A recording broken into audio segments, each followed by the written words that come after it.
Kuya, please, umamin ka na lang kung sino yung kasabot mo. Kasi baka mamaya kung sino yung pinoprotektahan mo, saktan pa kami. Maawa ka naman, kuya.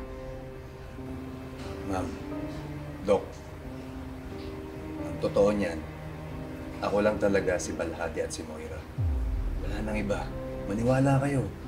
Ex-man, mamatay man ako. Kung totoo nga yung sinasabi mo, sinong tumutulong sa'yo ngayon? Ang balita ko, nagpalit ka daw ng abogado. Kung sino man ang tumutulong sa'yo, anong pakay niya? Bakit ka niya tinutulungan?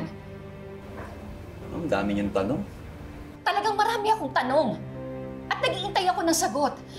Sino ba yung tumutulong sa'yo? Ano, kilala ko ba siya? Bakit ka niya tinutulungan? Ano bang gusto niya sa'yo?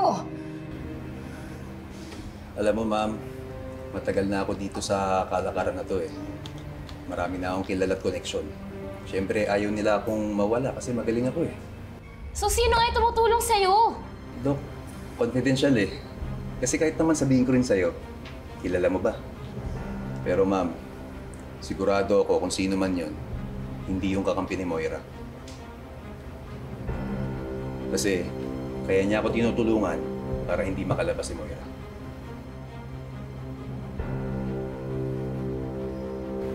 Kaya ma'am, pasensya na kayo dun sa nagawa ko ha.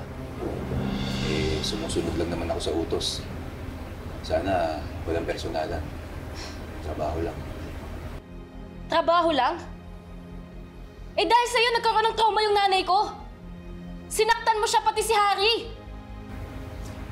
Kaya nga, Doc, sorry na. Eh, nangyari na yun eh. May magagawa pa ba tayo?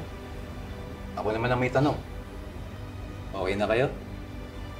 Baka pwede na tayong umorder. Gutom na ako eh.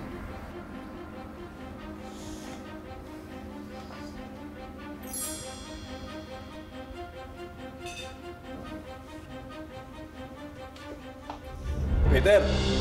Uy!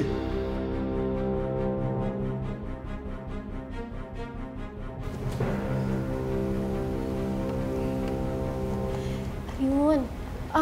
Pwedeng pakidala na lang to sa table number 4. Ako na bahala dyan. Please. Thank you.